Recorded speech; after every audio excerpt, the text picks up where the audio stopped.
Voilà, il est là, il est parmi nous. Il n'est pas Emmanuel, hein, il s'appelle Moïse Tchamala. Bienvenue, monsieur. Bonjour Crispin, merci à vous et toujours merci stylé à tous ceux qui nous suivent et en RDC. Ceux qui aiment la vie à Kinshasa l'appellent Champs. Oui, un tout petit peu comme vous qui m'appelez aussi très souvent Champs. Le fils de l'homme est parmi vous. Il m'a promis un buffet, mais il n'y a que Dieu qui est derrière les promesses pour les accomplir selon ce que le pasteur m'a dit. J'étais tout petit. Oh. Quand Dieu promet. Quand on voilà. vous promet, on a dit que les promesses, il faut les noter. Il faut les noter. Quelque part, oui. Non, pas ça en tout cas. Quelque part. Il m'a promis un buffet depuis mon anniversaire, il y a 2 ans. Non. Et pourtant, d'ici 3 semaines, je vais célébrer un nouvel anniversaire. Mais bon. Donc, le 21 août prochain, ça sera mon anniversaire. Comment on fait quoi dit? Vous allez m'envoyer vos cadeaux. Hein, ici à Télé 50, le 21 août. Je vais attendre ça.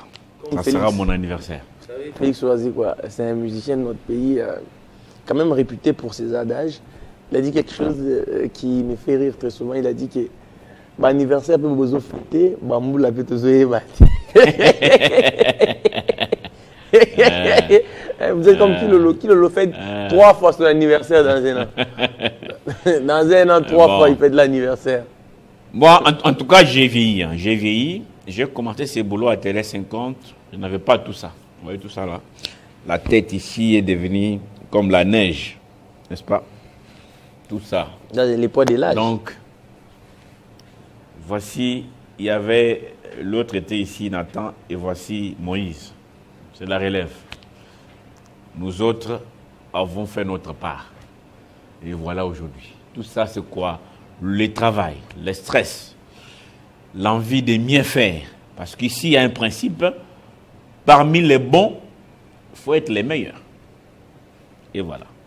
C'est un principe qui accompagne, vous voyez, Champs, toujours stylé, voilà, avec des bonnes choses en main. Alors, Chamala, on ferme la parenthèse.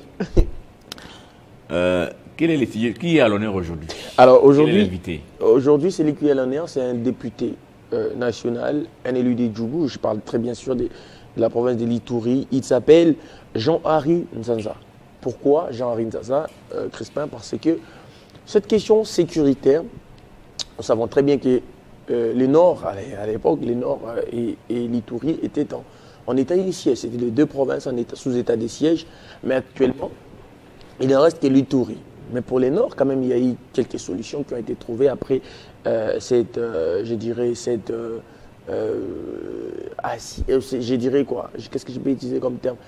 violation ou cette incursion, cette occupation illégale aujourd'hui que l'armée rwandaise a pu faire établir par ses supplétifs qui sont les M23.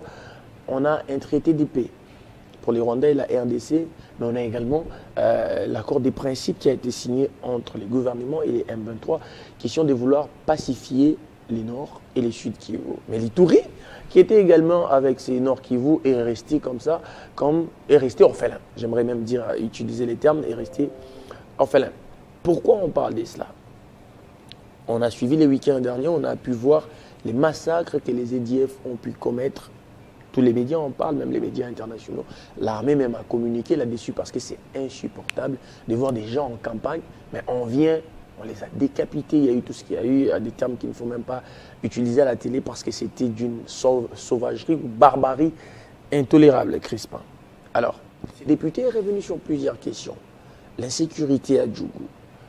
Aujourd'hui, les groupes armés qui font des sortes en sorte, qui font des incursions de temps en temps, parce qu'aujourd'hui on parle d'un nouveau groupe armé, les CPR de Thomas Lubanga, un ancien de la CPI qui est revenu encore dans ses vieilles habitudes et ces vieilles démons qui sont en train de le poursuivre. Il est en train de s'aimer terreur et désolation. L'objectif est de prendre la ville.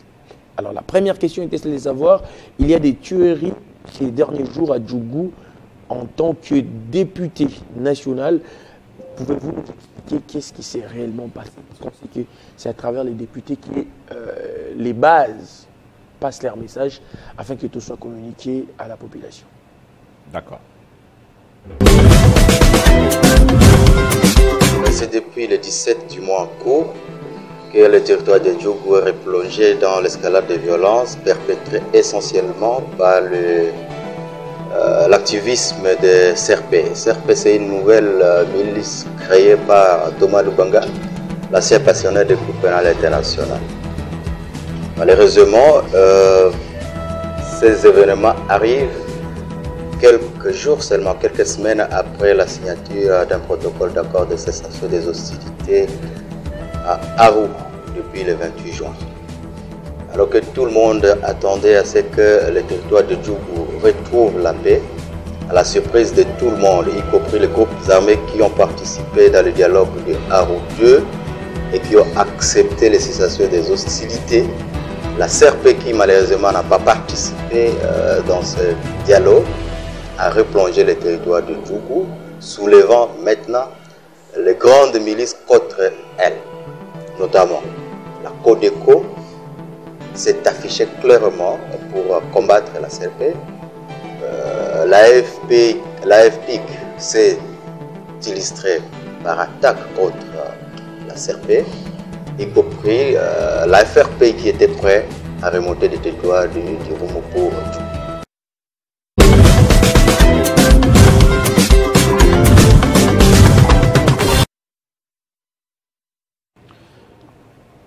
Oui, Chamala, on sait tous que derrière l'AFCM 23, il y a les Rwandais.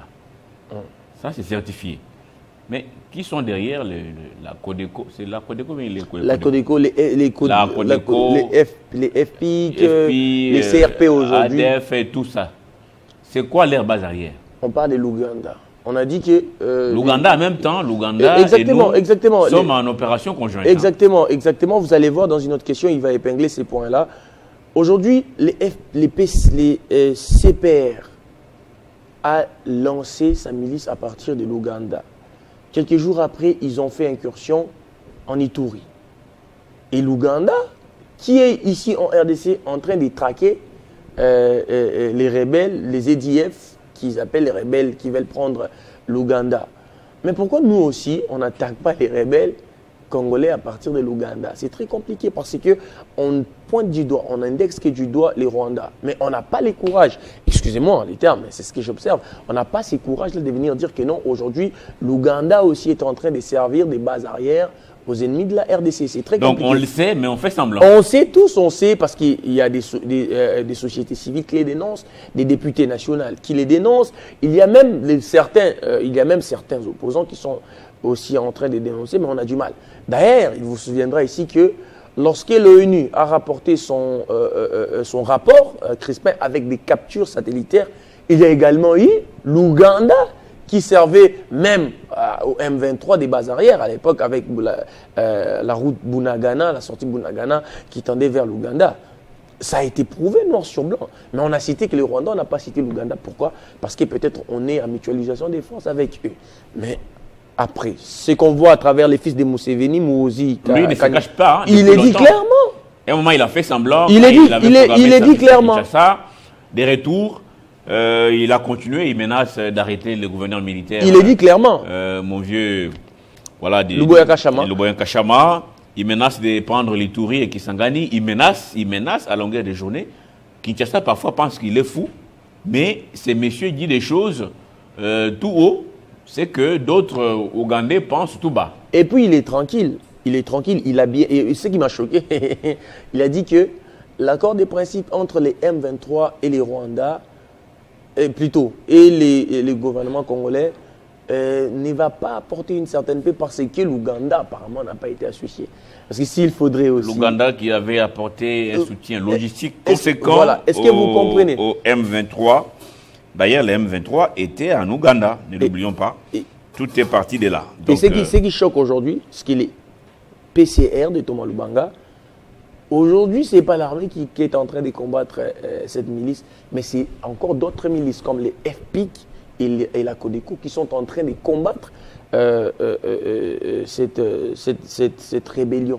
Et vous sentez à quel point c'est grave. Parce que si une rébellion est combattue par une autre rébellion, ça ressemble à une guerre civile. Très bien. On prend la deuxième question. Exactement.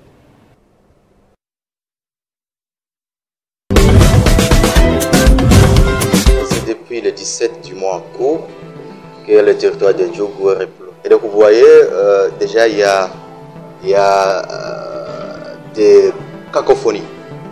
Les anciennes milices qui ont participé dans le dialogue de Harouk II ont accepté de marcher aux côtés des forces armées de la République démocratique du Congo.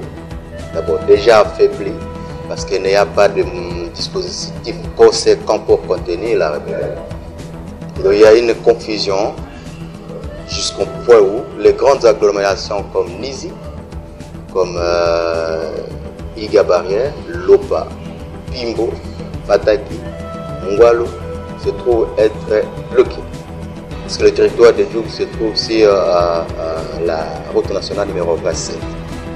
Donc aujourd'hui, la ville de Bunia n'est pas accessible par sa partie nord. La région minière de Mungwalo n'est pas accessible, coupant ainsi le mouvement de produits qui rentrent et sortent de la ville de Bunia. La ville de Bunia est menacée d'être prise.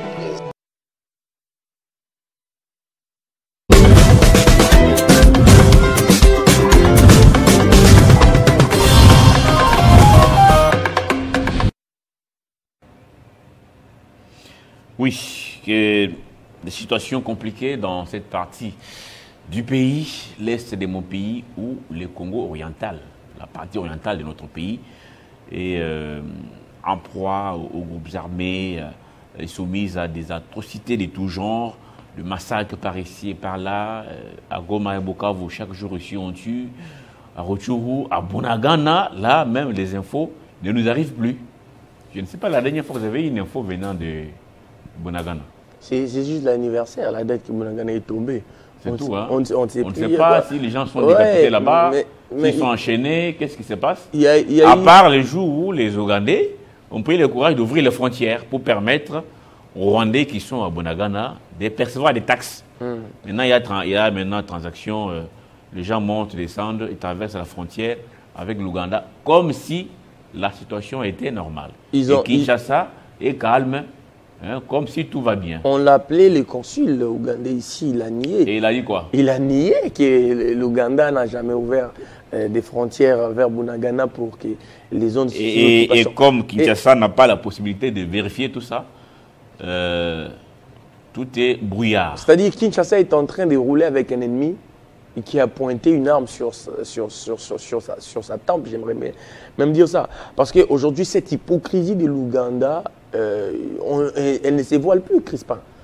Elle ne se voile plus. Si on compte les nombres des groupes armés qui sont en train d'opérer au niveau de l'Ituri, on parle de plus de 13 groupes armés, et pour la plupart, ces groupes sont, je dirais, financés ou appuyés, soutenus par l'Ouganda. Parce que quand on parle des groupes armés, on parle des moyens logistiques, les armes qu'ils ont, qu'ils peuvent utiliser. Ils ont des armes à feu, des armes d'artillerie qui peuvent aussi faire face à une armée loyaliste. Et ça, c'est très grave. C'est très, très grave. Aujourd'hui, on a la population qui est à la merci de ces gens, qui rançonnent. On voit des vidéos. Moi, récemment, j'ai suivi une vidéo. Des fois, ça fait rire, mais ça fait très mal. L'effet de voir que les Codeco sont en train de s'aimer terreur et désolation, voire même percer certaines taxes. Et ça, c'est grave. C'est très grave, comme vous dites, cher Tchamala Moïse. Il faudra...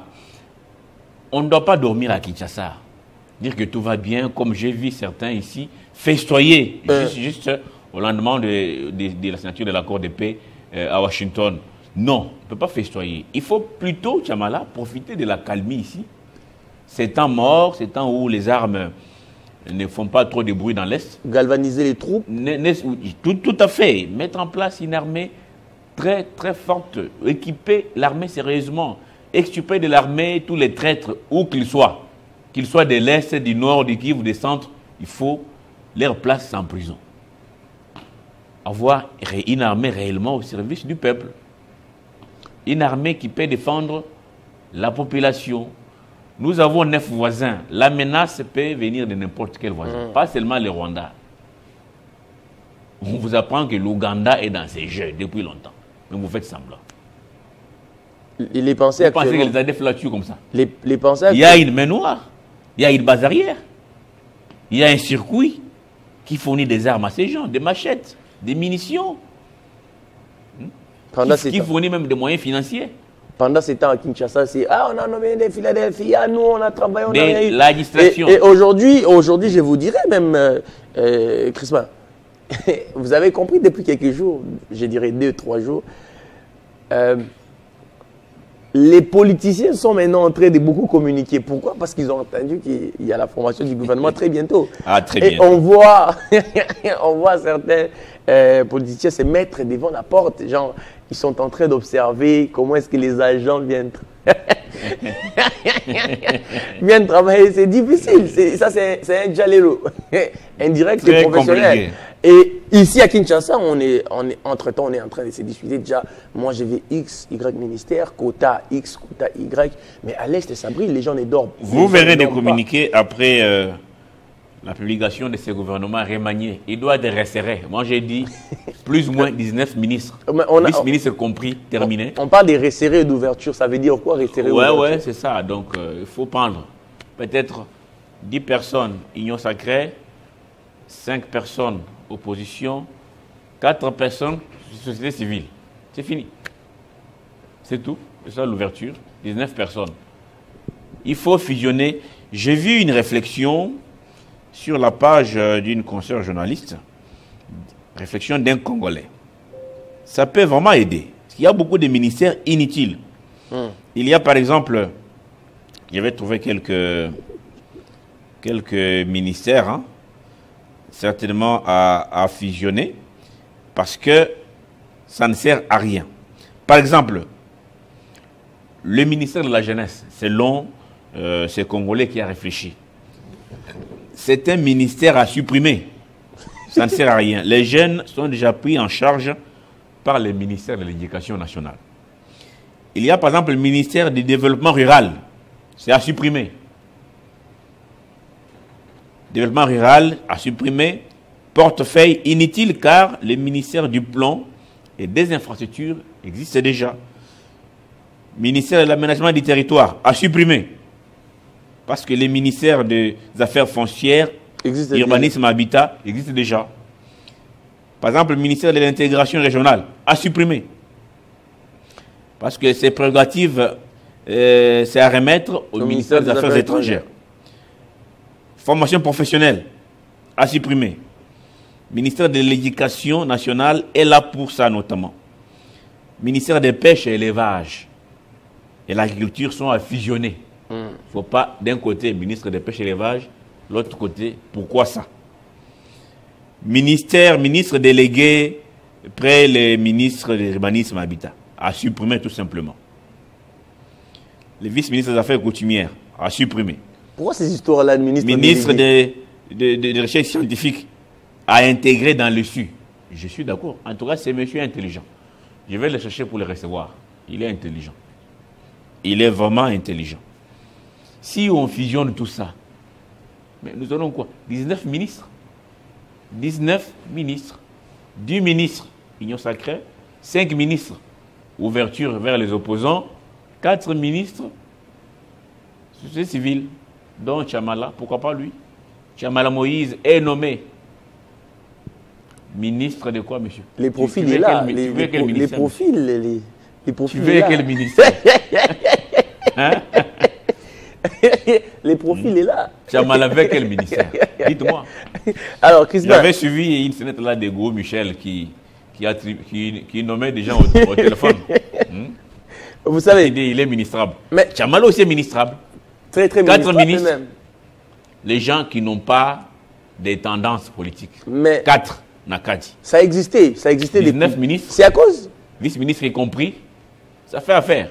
Mais, ça va nous éviter déjà les bouchons. Vous savez que si vous réduisez la taille du gouvernement, les bouchons vont diminuer. Les cortèges. Je vous dis, ça va diminuer. Ça va diminuer. Oyazu, Sala Bilanga, Kende, Lufu, Memakuka, na Kinshasa, Teka, Et ça, c'est tout. Il ne faut pas parler de Kalachnikov, non.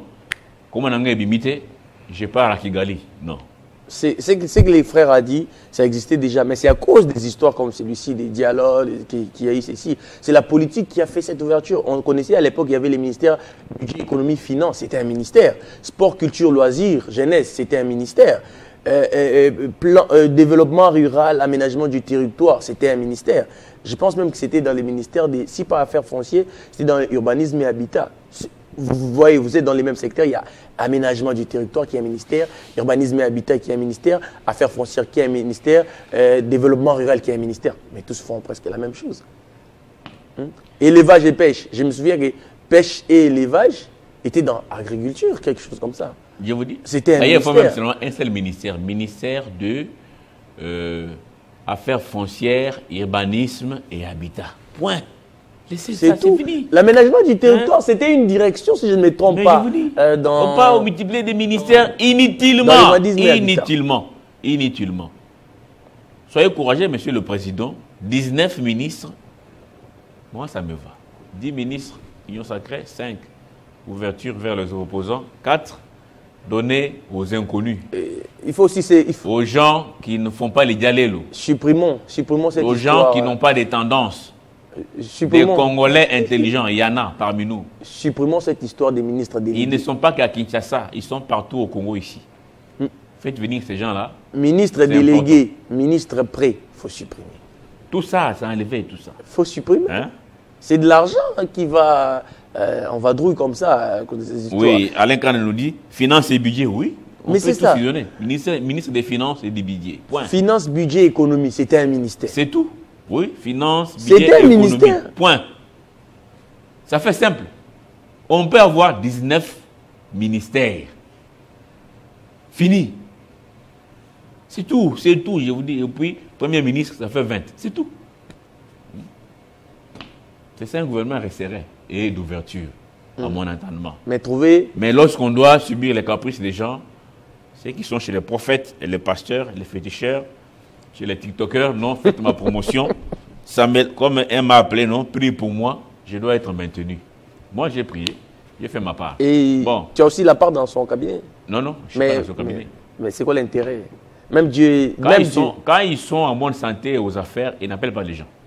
C'est quand ça bade, mon frère, est-ce que tu ne peux pas prier pour moi aussi? Vous êtes maintenant pasteur, vous priez pour les gens. On prend la troisième question. Les groupes armés sont engagés dans le dialogue depuis longtemps. Ils sont dans le dialogue depuis le processus de paix de Nairobi. La FRPI était à Nairobi 3, à Nairobi 2 et à Nairobi 1. La CODECO a rejoint pendant le processus de Nairobi 2 et Nairobi 3. Et donc, ces groupes ont significativement avancé dans le processus de paix et qui sont prêts à rejoindre les camps des patriotes. C'est comme ça que leur comportement actuel sur le terrain est visiblement et prouve qu'ils se comportent comme les Ouazalènes qui ont combattu, on a occupé aussi et qui continuent de combattre aux côtés des Faris. Donc l'espoir est permis. Si on arrive à neutraliser la CRP, je crois qu'on peut arriver à désarmer les groupes tels que Codeco, Zahir, Mapi, FPIC, Djinn, Yatouna, Djamkoulabat. Ce sont autant de groupes armés qui existent depuis bien avant et dont la situation se complique à cause de la nouvelle qu'on appelle CRP.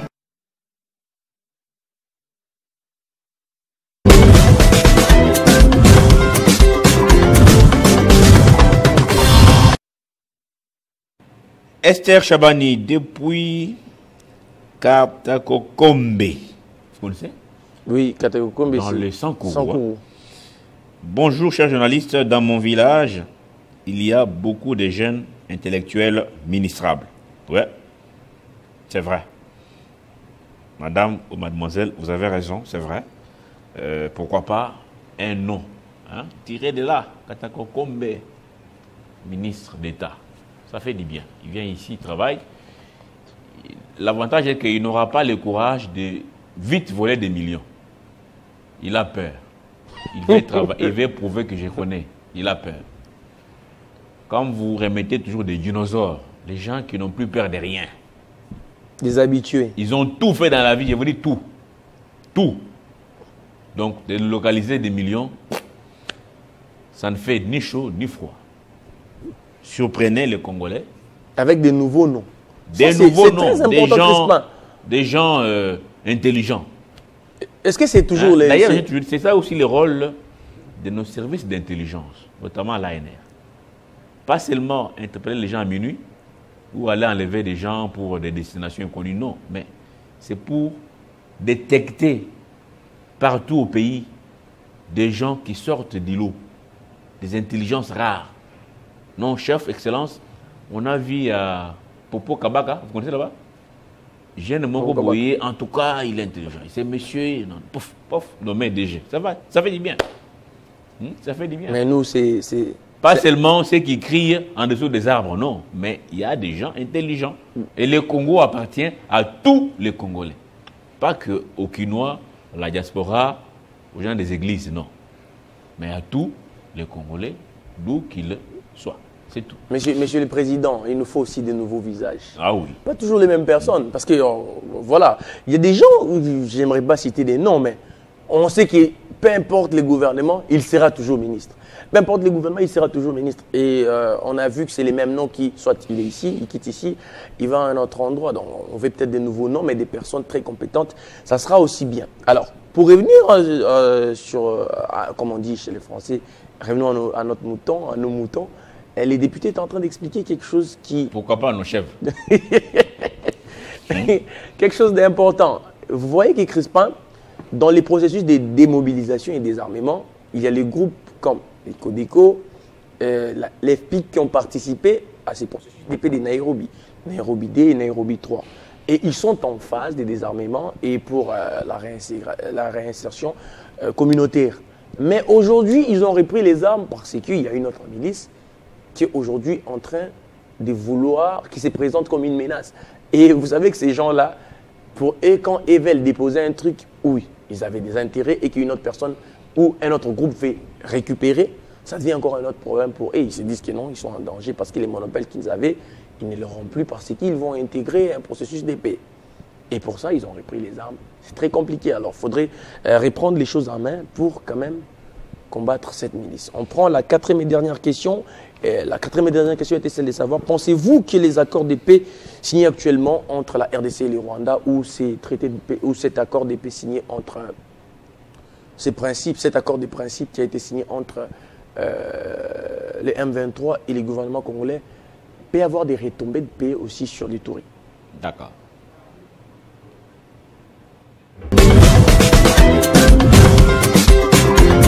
Les groupes armés sont engagés dans le dialogue depuis longtemps. L'accord ne vise pas la province de l'Ituri.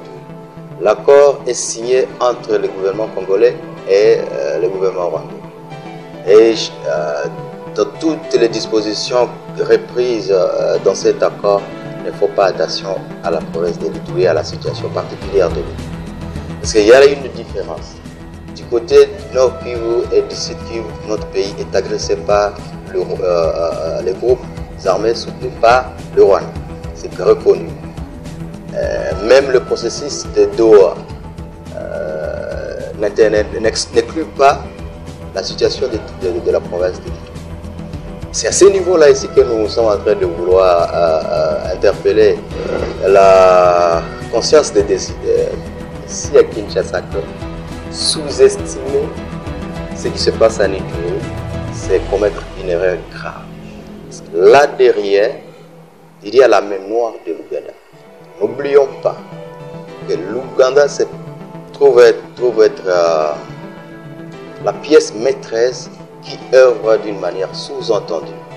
C'est là aussi que nous disons, même l'accord de mutualisation entre les FARDC et le UPDF, on devait clarifier la population iturienne sur la mission exacte de cette force coalisée. On devrait faire attention à la coordination. Parce qu'aujourd'hui, si vous êtes à Ituri, les FARDC travaillent seuls. La population, il y a une partie qui voit à UPDF un soutien pour la CRP.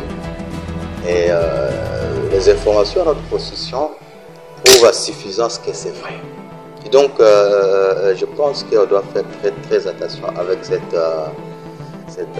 cette mutualisation des forces parce qu'il y a quelque chose de caché du côté du Ghana.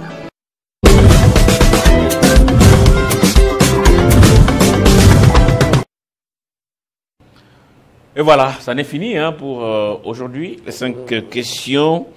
Alors, vous parlez des anniversaires là. Exactement. Allez-y rapidement. Avant d'aller dans les anniversaires, vous avez entendu ce qu'il a dit que la population voit un soutien clair de l'Ouganda pour la CRP. Il faut même surtout, si le soutien est flou. Surtout, Crispin, il faut clarifier la mission de la mutualisation qu'il qu'il y a soit entre flou les ou pas, FARDC. c'est prouvé même par les experts de l'ONU que l'Ouganda ne joue pas franc jeu. L'Ouganda apporte un soutien logistique important d'abord au M23 et l'Ouganda semble avoir la même mise sur certains groupes qui pullulent, notamment en Ituri, alors que nous sommes avec les PDF en mission conjointe pour traquer ces mêmes groupes rebelles. Donc, c'est comme si vous faites entrer un serpent dans votre maison pour vous aider à traquer d'autres serpents. Vous savez, c'est compliqué. Que Dieu nous aide en tout cas. Pour finir, je vais souhaiter quelques anniversaires. Je souhaite d'abord un heureux anniversaire à Danielita Mafuala, qui nous suit depuis la commune de Kassavougou. Voilà, Danielita Mafuala, la petite sœur de Priscilla Mafuala, à qui j'ai dit bonjour également. Je profite, heureux anniversaire à toi, grande fille. Et surtout, bonne chance pour l'examen d'État parce qu'elle est en train de présenter. Et aussi un heureux anniversaire à Gédéon Kandé, qui, voilà, un petit mignon garçon qui est aussi en train de nous suivre depuis quelque part, ainsi qu'avec ses parents, en tout cas que Dieu l'aide, qu'il puisse grandir en sagesse et en stature. D'accord, merci beaucoup, merci. Chamala Moïse, ou Chams, à très bientôt pour la rédaction. Merci Crispin. On va parler maintenant politique avec un acteur que vous allez découvrir, parce qu'il y a des tractations, formation du gouvernement, accord depuis Washington, accord de principe à Doha. Qu'est-ce qu'il nous reste encore? On est à Addis Abeba pour les retours des réfugiés. Entre-temps, en Ituri, on continue à massacrer. À tout de suite.